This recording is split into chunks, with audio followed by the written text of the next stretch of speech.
ketika seorang takut kepada Allah Subhanahu wa taala. Ketika seorang takut kepada Allah Subhanahu wa taala, ya, maka seluruh makhluk ya akan takut, akan segan kepadanya. Bismillahirrahmanirrahim. Assalamualaikum warahmatullahi wabarakatuh. Alhamdulillahirabbil alamin. Wassalatu wassalamu ala asyrafil anbiya'i wal mursalin nabiyina Muhammadin wa ala alihi wa sahbihi ajma'in. Amma ba'd. Kaum muslimin dan muslimat yang semoga kita semua dirahmati dan diberkati Allah Subhanahu wa taala. Bahasan kita pada kesempatan kali ini, pada pertemuan yang ketiga, adalah kita akan mengenal sahabat yang mulia, khalifah yang kedua, yaitu Al-Faruq Umar bin Khattab radhiyallahu anhu. Nasab dan keluarga beliau. Beliau adalah Umar bin Khattab bin Nufail bin Abdul Uzza bin Riyah bin Abdullah bin Qurb bin Razah bin Adi bin Ka'ab. Kemudian beliau dari kabilah ya, Bani Adi, ya, salah satu kabilah besar Quraisy. Kemudian beliau ya, memiliki total ya 8 istri. Total 8 istri. Tentu ke-8 istri beliau tidak dinikahi dalam satu waktu, karena umat Islam hanya dibatasi 4 istri dalam satu waktu. Kemudian di antara istri beliau radhiyallahu taala anhu adalah Ummu Kalsum ya, binti Ali bin Abi Thalib radhiyallahu taala anhu, dan beliau dikaruniai 9 anak ya, 6 laki-laki dan 3 perempuan. Beliau dilahirkan pada tahun ke-13 ya, setelah 13 tahun setelah tahun gajah. Jadi beliau lebih muda 13 tahun dari Rasulullah sallallahu alaihi wasallam. Kemudian kunyah beliau adalah Abu Hafs. Ya, beliau dipanggil, dikenal Abu Hafs. Hafs artinya anak singa ya, dan itu menunjukkan keras dan kuat ya, dan memang kita mengenal beliau radhiyallahu taala anhu adalah orang yang sangat kuat, keras ya, tegas ya dalam pendiriannya. Kemudian lakabnya adalah Al-Faruq ya. Kemudian beliau masuk Islam ya, masuk Islam tentu tidak di awal ya. Akan tetapi itu tidak menghalangi kemuliaan beliau radhiyallahu taala anhu. Setidaknya ada 3 hal ya yang menyebabkan beliau masuk Islam. Ya, yang pertama tentu adalah kudrah Allah Subhanahu wa taala, kehendak Allah Subhanahu wa taala. Kemudian yang kedua adalah doa Rasulullah sallallahu alaihi wasallam. Ya, beliau sallallahu alaihi wasallam pernah berdoa dalam Sunan Ibnu Hibban ya, Allahumma ya Allah, berilah hidayah Islam kepada 2 orang laki-laki ya, yang engkau cintai, salah seorang dari 2 orang laki-laki yang engkau cintai ya, Umar bin Khattab dan Abu Jahal ya. Maka Allah Subhanahu wa taala lebih mencintai ya dan memilih ya, Umar bin Khattab ya. Kemudian yang ketiga adalah karena mendengarkan bacaan Quran ya. Ini berkaitan dengan kisah ya, Fatimah binti Al-Khattab ya. Ya, Fatimah binti Al-Khattab ya. Namun riwayat ini disebutkan oleh Imam Ibnu Hajar merupakan riwayat yang dhaif ya, riwayat yang dhaif. Kemudian keutamaan beliau ya. Yang pertama, di antara keutamaan beliau jelas ya, dijamin masuk surga ya. Ya, semuanya diriwayatkan oleh hadis yang riwayat Tirmidzi yang kita bacakan pada pertemuan sebelumnya. Ya, juga dalam hadis riwayat Al-Bukhari. Kemudian beliau juga ahli Badar. Keutamaan yang kedua, beliau ahli Badar, Khandaq, ya, Bai'at Ridwan, dan bahkan beliau mengikuti seluruh peperangan Rasulullah sallallahu alaihi wasallam, dan tentu ini keutamaan tersendiri.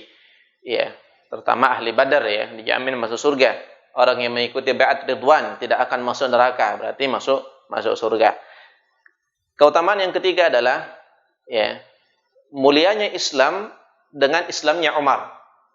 Mulianya Islam dengan Islamnya Umar. Abdullah bin Mas'ud mengatakan bahwa kami menjadi kuat setelah Umar memeluk Islam. Ya, setelah Umar memeluk Islam.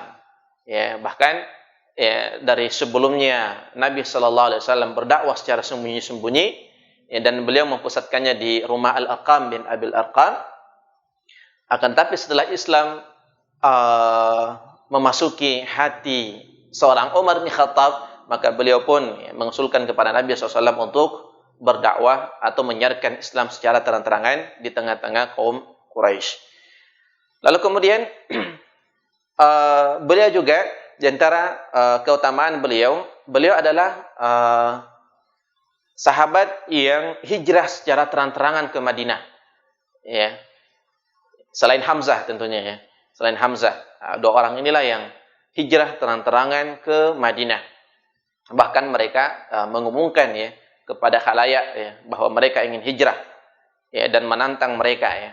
Siapa yang berani menghalangi maka akan berhadapan dengan Umar bin Khattab radhiyallahu taala anhu. Dan ini menunjukkan keberanian beliau yang luar biasa. Kemudian keutamaan selanjutnya adalah beliau sering dipuji dan didoakan oleh Rasulullah sallallahu alaihi wasallam. Ya, sebagaimana misalnya disebutkan dalam riwayat At-Tirmidzi, ya, Nabi sallallahu alaihi wasallam bersabda, seandainya ada nabi setelahku, maka ia adalah Umar, akan tetapi tidak ada lagi nabi setelahku. Tidak ada lagi nabi setelahku. Begitu pula dalam hadis riwayat Al-Bukhari bahwa setiap nabi, setiap umat itu ada muhaddatsun, artinya orang-orang yang diberi ilham.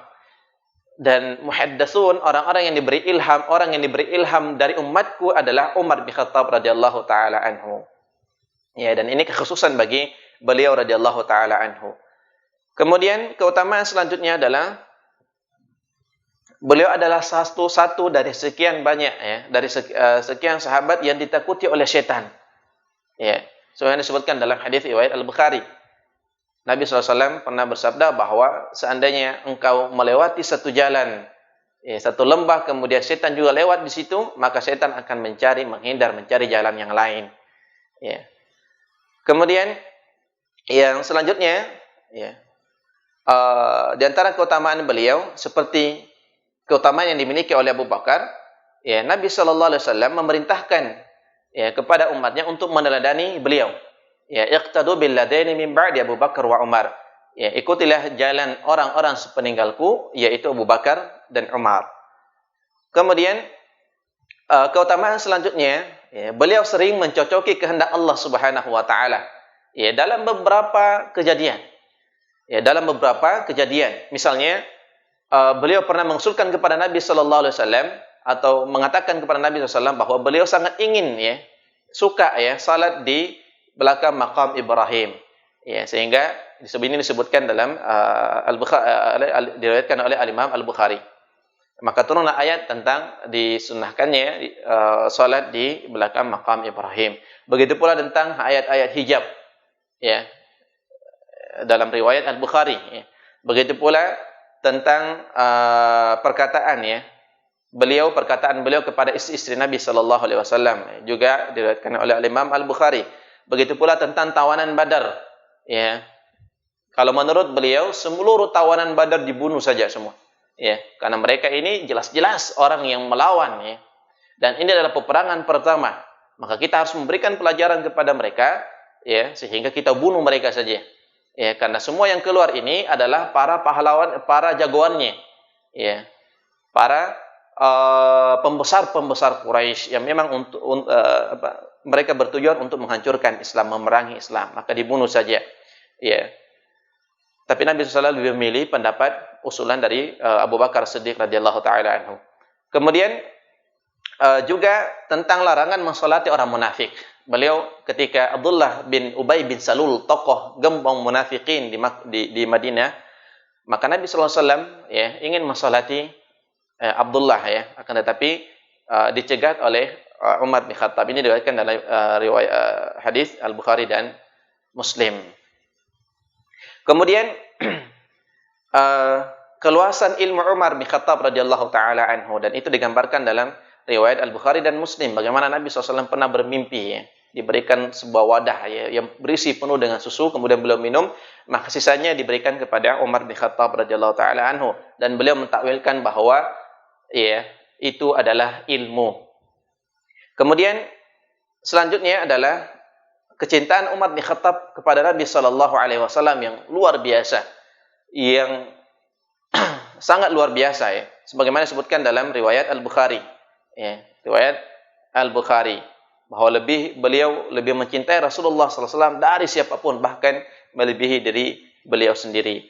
Kemudian beliau juga adalah bagaikan pintu ya, pintu penutup bagi segala fitnah, pintu penutup bagi segala fitnah, sehingga sepeninggal beliau radhiyallahu taala anhu, maka terbukalah pintu fitnah dan terjadilah fitnah ya, di kalangan kaum muslimin ya. Kemudian beliau orang yang pertama kali yang meletakkan kalender hijriyah ya, di zaman khalifahan beliau diletakkanlah kalender hijriyah. Beliau juga adalah orang yang pertama kali meletakkan dasar-dasar administrasi pemerintahan. Beliau juga, di zaman beliau juga lah, di zaman khalifahan beliau ya, terjadi penaklukan dua imperium besar ya, kerajaan besar pada saat itu, Imperium Romawi Timur ya, dan Persia. Kemudian beliau juga ya, orang yang pertama kali bergelar Amirul Mukminin. Kemudian pelajaran yang bisa kita petik dari perjalanan hidup beliau radhiyallahu taala anhu. Yang pertama adalah hijrah itu harus total ya. Hijrah itu harus total sebagaimana disyaratkan oleh Allah Subhanahu wa taala, ya ayyuhalladzina amanu dukhulu fis-silmi kaffah, wahai orang-orang yang beriman, masuklah kalian semua ke dalam Islam secara kafah, menyeluruh. Ya. Sehingga ketika kita berhijrah ya, sebagaimana Umar bin Khattab radhiyallahu taala anhu yang sebelumnya adalah musuh terbesar ya, Nabi SAW dan kaum muslimin ya, orang yang paling benci terhadap Islam, sering mengganggu, menyakiti orang Islam, tapi beliau ketika Islam merasuki hati beliau, maka beliau berubah 180 derajat ya, kemudian menjadi pembela Islam yang paling luar biasa. Kemudian yang kedua, ketawaduan beliau yang mesti kita pelajari, mesti kita contoh ya, bagaimana beliau berbagi tunggangan dengan pelayan beliau. Ya, ketika beliau melakukan perjalanan dari Madinah ke Palestina ya, untuk menerima kunci Baitul Maqdis. Kemudian beliau dan zuhud ya, kezuhudan yang luar biasa meskipun beliau seorang khalifah ya, beliau sangat zuhud. Kemudian beliau dan keadilan ya, beliau sangat dikenal dengan keadilan beliau ya, ketika menjadi khalifah ya. Beliau tidak membedakan ya, pokoknya yang benar adalah dinyatakan benar meskipun dia adalah rakyat biasa, orang lemah ya. Kalau ia salah maka ia salah meskipun ia adalah seorang pemimpin, seorang tokoh dan seterusnya. Kemudian pelajaran selanjutnya adalah ketegasan beliau radhiyallahu taala anhu yang luar biasa ya. Ketegasan dalam kebenaran ya, ketegasan dalam sikap beliau ya, sehingga ketegasan inilah yang membentengi umat dari bid'ah, membentengi umat dari kesesatan ya. Ya, sehingga ketika beliau memimpin menjadi khalifah hampir tidak ada sama sekali masalah fitnah yang terjadi ya. Kemudian pelajaran selanjutnya adalah ketika seorang takut kepada Allah Subhanahu wa taala. Ketika seorang takut kepada Allah Subhanahu wa taala ya, maka seluruh makhluk ya akan takut, akan segan kepadanya. Ya, bahkan disebutkan sebelumnya ya, bahwa setan pun takut kepada Umar bin Khattab radhiyallahu taala anhu. Ya, oleh karena itu ya, hendaklah kita menjadi seorang yang takutnya hanya kepada Allah Subhanahu wa taala. Kemudian pemimpin ya, beliau adalah seorang pemimpin yang luar biasa, seorang khalifah yang luar biasa ya. Dan makanya orang yang pertama kali bergelar Amirul Mukminin adalah beliau Umar bin Khattab radhiyallahu taala anhu. Apa makna Amirul Mukminin? Amirul Mukminin adalah orang yang melayani, pelayan kaum muslimin. Ya, orang yang melayani ya, urusan kaum muslimin. Oleh karena itu pemimpin sejatinya mesti belajar ya bagaimana Umar bin Khattab dalam memimpin. Ya, beliau mencontohkan bahwa pemimpin seharusnya adalah orang yang melayani, ya, orang yang melayani bukan dilayani, ya. Orang yang memfasilitasi bukannya difasilitasi, ya. Dan beliau terkenal sangat peduli terhadap rakyatnya, sangat perhatian terhadap mereka, ya. Kemudian mencintai dan meladani Umar, ya, adalah bagian dari syariat kita, karena itu perintah dari Nabi SAW. Kemudian beliau wafat ya, sebagai syahid di tangan seorang majusi, budak majusi milik Al-Mughirah bin Syu'bah yang bernama Abu Lu'lu'ah Al-Majusi. Ya. Saat itu beliau hendak melakukan salat subuh, ya, bahkan hendak bertakbir, lalu kemudian Abu Lu'lu'ah ini kemudian menyelinap, lalu kemudian menikam Umar bin Khattab beberapa kali, tikaman hingga beliau terjatuh. Lalu kemudian Abu Lu'lu'ah ya, juga sempat menikam beberapa orang sahabat, ya, 13 orang sahabat, ya, bahkan 7 sahabat ya, juga ikut terbunuh pada saat itu. Ya. Ya, semuanya diriwayatkan dalam hadis riwayat Al-Bukhari. Dan ini juga tentunya wujud bukti dari diijabahnya doa beliau radhiyallahu taala anhu, bahwa beliau meminta kepada Allah agar supaya mati syahid. Dan itu juga persaksian Nabi sallallahu alaihi wasallam kepada beliau. Dan akhirnya beliau pun mati syahid, dan beliau minta mati syahidnya di Madinah, dan itu Allah Subhanahu wa taala kabulkan. Beliau pun meninggal ya pada bulan Zulhijjah ya, tahun ke-23 Hijriah. Ya, saat itu umur beliau 63 tahun ya, seperti dua sahabatnya ya, yaitu Rasulullah SAW dan dua orang yang dicintainya, Rasulullah SAW dan Abu Bakar. Demikian kaum muslimin dan muslimat yang semoga dimuliakan Allah Subhanahu wa taala. Semoga Allah Subhanahu wa taala memberkati dan merahmati kita, dan semoga Allah mudahkan kita untuk meneladani kehidupan Umar bin Khattab radhiyallahu taala anhu. Semoga Allah meridai beliau. Ya. Subhanakallahumma bihamdika asyhadu an la ilaha illa anta astaghfiruka wa atubu ilaik. Assalamualaikum warahmatullahi wabarakatuh.